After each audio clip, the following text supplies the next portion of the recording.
जोहार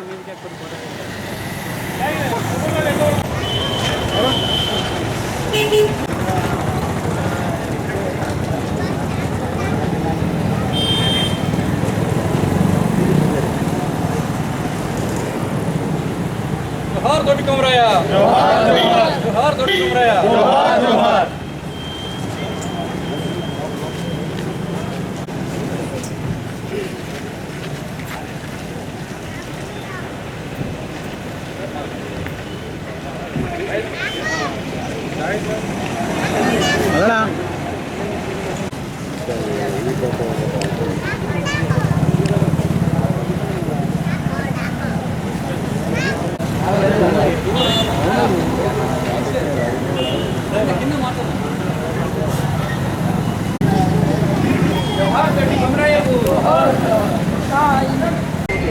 ఈరోజు దొడ్డి కుమరయ్య గారి వర్ధంతి పురస్కరించుకొని వారు చేసినటువంటి సేవలను స్మరించుకోవాలని చెప్పేసి మేమందరం కూడా వారికి మరి వినమ్రంగా నివాళులు అర్పిస్తూ మరి ఈనాడు తెలంగాణ రాష్ట్రం సిద్ధించింది అని అంటే మరి దొడ్డి కుమరయ్య గారు మరి తెలంగాణ సాయుధ పోరాటం మరి తొలి దశ మరి ఉద్యమంలో తొలి అమరుడైనటువంటి వీరుడు, గొప్ప వీరుడు దొడ్డి కుమరయ్య గారు.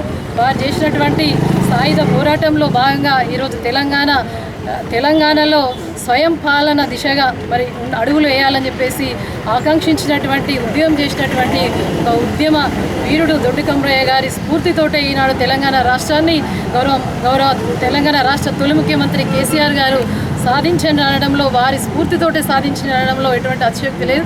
ఈనాడు అదే విధంగా వారు అనుకున్న విధంగా స్వయం పరిపాలన దిశగా మరి బంగారు తెలంగాణ దిశగా గౌరవ కేసీఆర్ గారు ముఖ్యమంత్రిగా ఉన్నప్పుడు 10 సంవత్సరాలు బంగారు పాలన అందించారు. దొడ్డి కుమరయ్య గారు ఏదైతే అనుకున్నారో దానికి అనుకున్నట్టుగా ఈనాడు తెలంగాణలో స్వయం పరిపాలన మరి దిశగా ప్రజలందరికీ కూడా అన్ని విధాలుగా అన్ని వర్గాలను ఏకం చేసి మరి వాళ్ళ కాళ్ళ మీద వాళ్ళు నిలబడే విధంగా చేసినటువంటి నాయకుడు కేసీఆర్ గారు. దానికి స్ఫూర్తి దొడ్డి కుమరయ్య గారు అని చెప్పేసి చెప్పుకోవచ్చు. ఈ విధంగా అమరులైన సాయుధ పోరాటంలో ముఖ్యంగా దొడ్డి కుమరయ్య గారితో పాటు ఐలమ్మ గారిని కూడా మనము చారిత్రాత్మక గొప్ప యోధురాలు, వారిని కూడా గుర్తు చేసుకోవచ్చు. ఎందుకంటే చాలామంది రైతుల కోసం వారు మరి బలహీన వర్గాలు, బీసీ వర్గాల కోసం పోరాటం చేసిన వారు.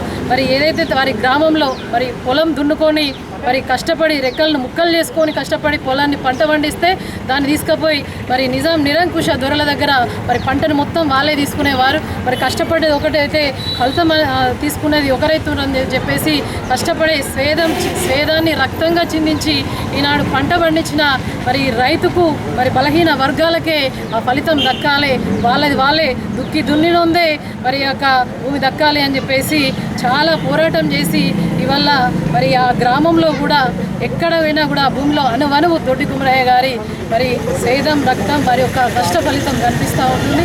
వారి యొక్క స్ఫూర్తి కేవలం తెలంగాణకే కాదు యావత్ దేశానికి కూడా వారి యొక్క సేవలు శిరస్మరణీయం అని చెప్పేసి తెలియజేస్తూ మరియు మరొకసారి కూడా వారికి మా జిల్లా ప్రజా పరిషత్ చైర్మన్గా మరి ఈరోజు 4వ తేదీ రోజు చివరి రోజు మరి ఈనాడు పదవి విరమణ సందర్భంగా ఒక అమరునికి, గొప్ప పోరాట యోధునికి నివాళులర్పించడం చాలా గర్వంగా ఫీల్ అవుతూ మరి జోహార్ జోహార్.